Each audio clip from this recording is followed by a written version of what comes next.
10 ways to uncover logical fallacies, cognitive dissonance, and blind assumptions. These 10 things have helped me tremendously in my life and has, well, at least for myself, given me a very good track record of being right in these geopolitical situations, these financial situations, and have literally the track record to give me confidence to talk about this. I think that's the most important thing. But just research, but also experience over time are why I wanted to share these things. And this is going to be part of an article that will be coming out in a few days about the Israel-Hamas situation going on. So, how do we uncover the hidden truths underlying the deceptions and deceit filling the global landscape? How do we decipher the body language and understand if we are being told the truth without actually being there to witness it? There is no surefire way, but these 10 tips have helped me along the way greatly.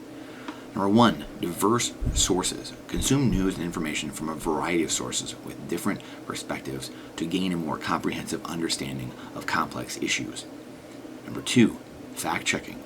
Verify information from doing a few minutes of your own research and looking to sources who have proven to be correct in the past over and over again. I think that's very important, very important. Sources that are proven to be correct over and over again.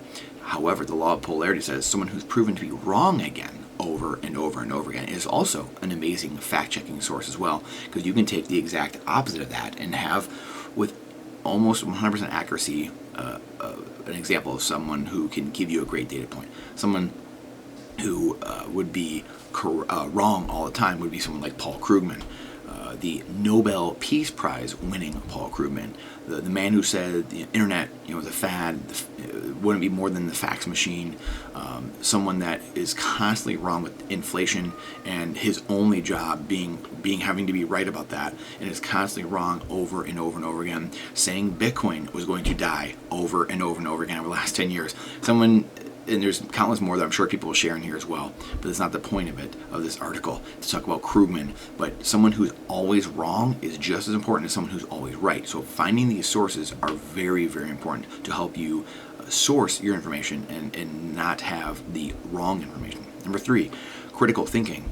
Develop critical thinking skills like understanding human biases and cognitive dissonance to evaluate information critically, assess the credibility of sources, and identify logical fallacies. Man, what an incredibly important step here. Understanding human bias and cognitive dissonance. We are our own worst person at cognitive dissonance. The log in our eye, we don't even see it a lot of times compared to the stick in someone else's eye. So we have to be very, very in tune with ourselves and very in tune with really psychology and philosophy, so we understand what's happening in our own life and what's happening to the people around us and how they're thinking.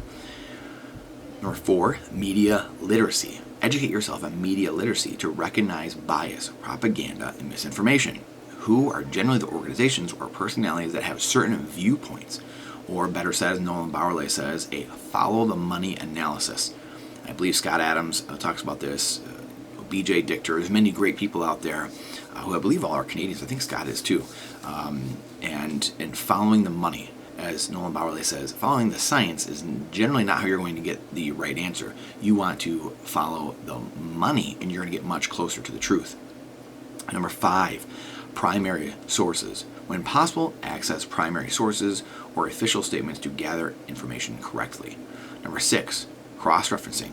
Cross-reference information across multiple sources to confirm facts. And this kind of goes along with number 1 in a way, but it's so important. I have often said triangulating position. You want to triangulate your position like a GPS, like coordinates, and try to triangulate what the actual answer is. So going and finding sources from all different areas, whether it's Zero Hedge or The Blaze or the UK, The Guardian, the Miami Herald, the New York Times, Al Jazeera, CNN, CNBC, and get sources from all around the world so you can hopefully cross-reference and you start seeing the nuggets of truth exposed in these different areas.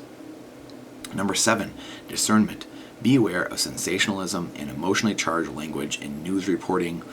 When emotions are up, intelligence goes down.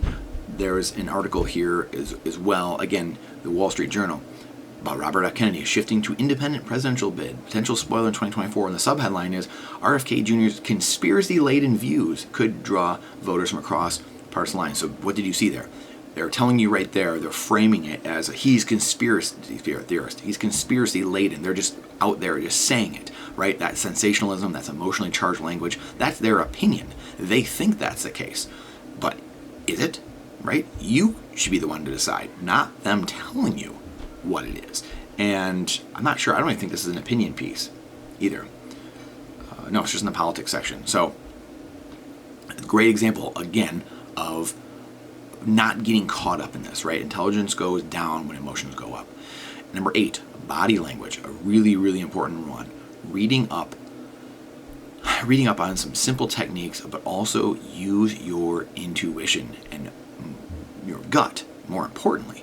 God gave you these higher faculties for a reason: perception, will, imagination, reason, memory. But your intuition is huge. Use that. How are you feeling? What are you feeling? It's very important to really understand what's happening there and how you're feeling, because that intuition, a lot of times people say go with your gut. It tends to be right more than not. Number 9, avoid echo chambers. Avoid exclusively consuming information that aligns with your existing beliefs. Like we've talked about multiple times here, but challenge your own perspective. I think this is super, super important. Challenge your own perspective. Speaking of RFK, many people on the American political left were introduced for the first time many things that RFK Jr. was talking about over the last, I guess, almost a year now, since he's kind of been talking about running. Many people haven't even been exposed to any of these things.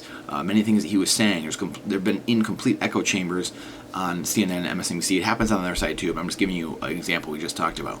So many of the things that RFK was talking about, he was bringing a whole new set of issues and talking points to a group of people who'd never experienced, whenever he knew these things existed.